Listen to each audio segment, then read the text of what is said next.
வணக்கம். நான் மருத்துவர் சங்கீதா.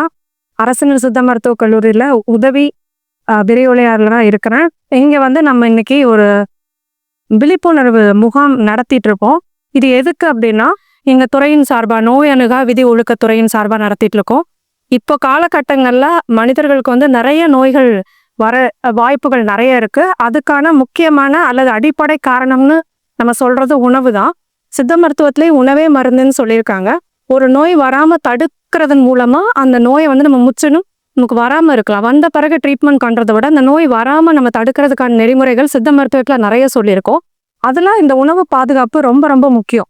இன்றைய காலகட்டத்துல ஒரு ப்ரொடியூசர்ட்ட இருந்து, அதாவது உற்பத்தி ஆகிற இடத்துல இருந்து கன்சியூமருக்கு, அதாவது நுகர்வோருக்கு அந்த உணவு ரீச் ஆகிறதுக்குள்ளயும் அந்த உணவு எந்த அளவுக்கு பாதுகாப்பு தன்மையோட இருக்குன்றது ரொம்ப முக்கியம். அந்த எப்படி சொல்லணும் அப்படின்னா, அந்த உணவு எங்க தயாராகுது, அதை யார் தயாரிக்கிறாங்க, எந்த முறையில தயாராகுது, எந்த பாத்திரத்துல தயாராகுது, உரம் நம்ம எந்த மாதிரி உரங்கள் இட்டு விளைவிக்கிறோம், அந்த உணவுல சேரக்கூடிய பொருட்கள்ல என்னென்ன தீமைகள் இருக்கு, அந்த உணவு பாகம் தவறனால என்னென்ன ஆபத்துகள் வருது, அந்த உணவை வேற வகையில முன்ன பின்ன அதோட ப்ரொபோர்ஷன் மாறுறதுனால என்னென்ன பிரச்சனைகள் வருது, அல்லது ஒரு பொருளை நம்ம தயாரிக்கல, யாரோ தயாரிக்கிறாங்க, அந்த பொருளோட நம்பகத்தன்மை எப்படி இருக்கும், இதை பத்தின ஒரு அவேர்னஸ் தான் இன்னைக்கு கிரியேட் பண்றோம். இதுல ஸ்டூடெண்ட்ஸ் ரொம்ப ஆர்வமா கலந்துட்டு இருக்காங்க. நிறைய பேர் பயனடைச்சிருக்காங்க.